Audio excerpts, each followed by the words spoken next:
ภัยจัดการจัดงานเนี่ยว่าถึงเวลาเจ้าภาพ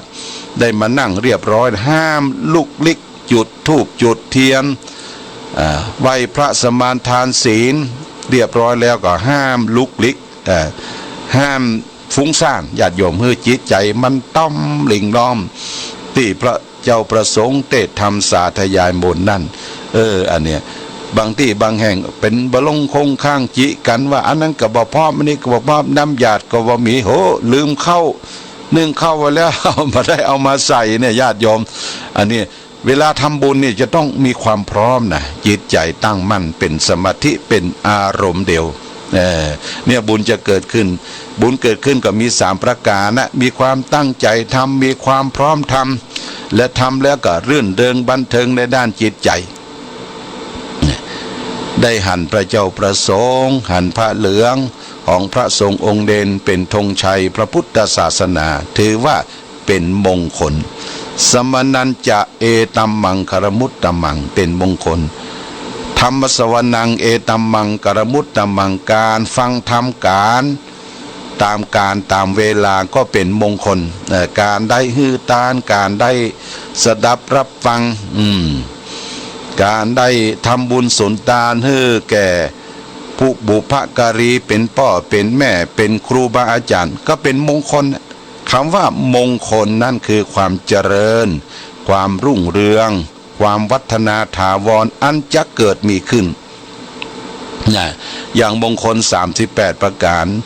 เวลาตัวเจ้าประสงค์ไปเจริญพระพุทธมนต์ที่ไหนจะขาดบทนี้บ่ได้พอเริ่มอาเสวนาจะพารนังปันติตานันจะเสวนาการไม่คบคนพาลคบบัณฑิตเป็นมงคลบูชาจะบูชนียานังเอตัมมังคารมุตตมังบูชาบุคคลที่ควรบูชาก็เป็นมงคลตอนนี้เจ้าภาพต้องเริ่มจุดเทียนมงคลเทียนน้ำมนต์นะญาติโยมเทียนมงคลจุดเทียนแล้วก็เอาเทียนถวายองค์พระสงฆ์ที่เป็นประธานเจริญพุทธมนต์แล้วก็ประเคนบาตรเรียบร้อยพระสงฆ์ก็ถือเทียนแล้วก็ถือบาตรน้ำมนต์ก็จะเริ่มยดน้ำมนต์ไปถึงบทกรณีบทอาเสวนาจบเรียบร้อยก็ยังกินจิวิถังไปถึงจบว่าถึงบทของยานีจบแล้วก็จุ่มน้ำมนต์ลงจุ่มเทียนลงบาตรน้ำมนต์ถีนางปุลานังนั่นก็เริ่มจุ่มน้ำมนต์ลงแล้วก็จบพิธีถือว่าครูบาอาจารย์พระเจ้าประสงค์เปิ้นได้สาธยายมนต์ได้เจริญพุทธมนต์นั่นก็มีบาตรน้ำมนต์มีเตียนน้ำมนต์มีได้สายศีลนั่นก็ตุเจ้าประสงค์เปิ้นจะถือปนมมือไหว้คล้ายว่าเสกเจริญพุทธมนต์ผ่านได้สายศีลลงบาตรน้ำมนต์เพื่อจะน้ำมนต์มีความศักดิ์สิทธิ์ก็ได้ว่าศักดิ์สิทธิ์มีน้ำมนต์เป็นที่เอาไปประพรมที่ไหนก็เกิดจะแสงสว่างเกิดดวงตาธรรมะขึ้นสู่จิตใจสร้างความเชื่อมั่นให้แก่ญาติโยมท่านสาธุชนเพราะว่าน้ำเนี่ยมันเป็นสิ่งที่ดีมันเย็นน้ำเนี่ยรักษาความเสมอภาคอยู่ที่ไหนก็รักษาความเย็นซ้ำเป็นมนต์ตัวมนต์ก็คือคาถาขององค์สมเด็จพระสัมมาสัมพุทธเจ้าคาถานั้นก็เป็นธรรมะคำสอนที่พระพุทธเจ้าได้ใจโปรดเวนยสัตว์ทั้งหลายกับพวกหมู่มารพ่องประโจรมารพ่องไปแก้ไขเรื่องเพศภัยอาเพศต่างๆเรียกว่าโรคโรคหยังเนี่ยมีอยู่ในบทพุทธมนต์ทั้งนั้นญาติโยมนะนี่เฮามีการมีงานก็จะนิมนต์ตัวเจ้าประสงค์ไปเจริญพุทธมนต์ถามว่าจะนิมนต์ตนเดียวได้ก็นิมนต์ตนเดียวก็ได้ตัวเจ้าประสงค์ก็นิมนต์ตนเดียว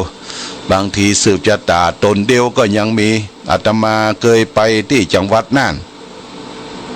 เปิ้นก็บอกลึกอึกหนาเหมือนเฮาญาติโยมแปลงโคงชะตาด้วยไม้อ้อ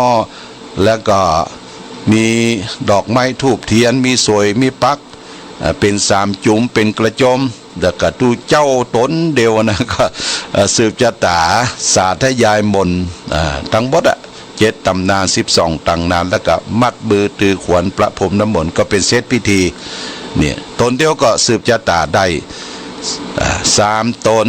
5 ตน 7 ตน 9 ตนอันนี้ถือว่าเป็นงานมงคลนะงานมงคลนี่จะนิมนต์ตู้เจ้าขี้กับบวกกับพระประธานองค์สมเด็จพระสัมมาสัมพุทธเจ้าก็เป็นคู่อย่างนี้เป็นต้นส่วน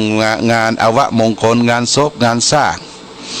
งานทำบุญสุนทานอุทิศคือแก่ผู้วายชนนี่ก็มักจะนิมนต์เป็นกู้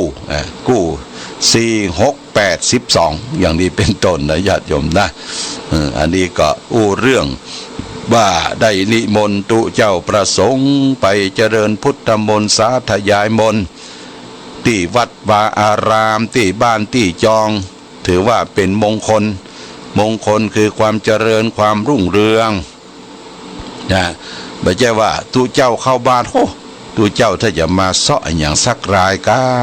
ไม่ใช่นะถือว่าเป็นมงคลนะญาติโยมนะตุเจ้าประสงค์ก็ต้อนรับทักปาประสัยปฏิสถานโดยน้ำโดยดอกไม้ปัจจัยก็ถามว่าพระคุณเจ้าท่านอาจารย์มาเอวเนี่ยเป็นมงคลละเข้าบ้านเข้าจองส่วนเปิ้นจะบอกวานทำบุญอย่างนะเขาก็ให้พิจารณาเอามีน้อยก็ตานน้อยมีนักก็ตานพอประมาณเปิ้นขึ้นบ้านไปแล้ว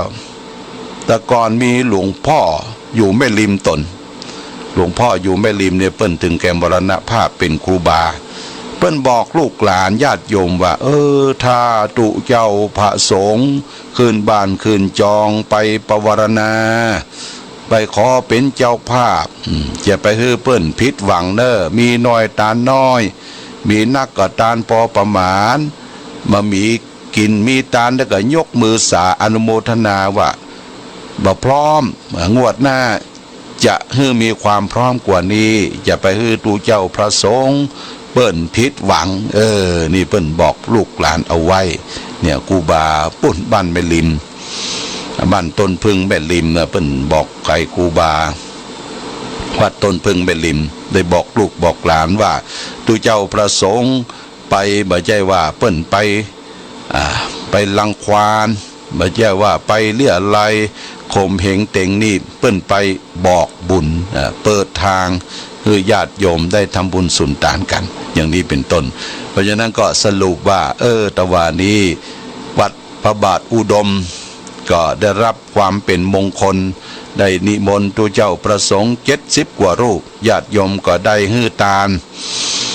ลก็เป็นมงคลได้หันตัวเจ้าเป็นมงคลได้ฟังตัวเจ้าสาธยายมนต์ก็เป็นมงคลคือความเจริญความรุ่งเรืองนี่ก็ต้องขออนุโมทนากับทุกภาคส่วนมาณโอกาสนี้เอาละวันนี้ได้จ่าพบปะกับปออกศรัทธาก็เวลา9 โมงก็จะมีงานที่อื่นแหมต่อจากวัดพระบาทอุดมงานนี้ก็ที่วัดปุ้นเนอวัดเจดีย์อุดม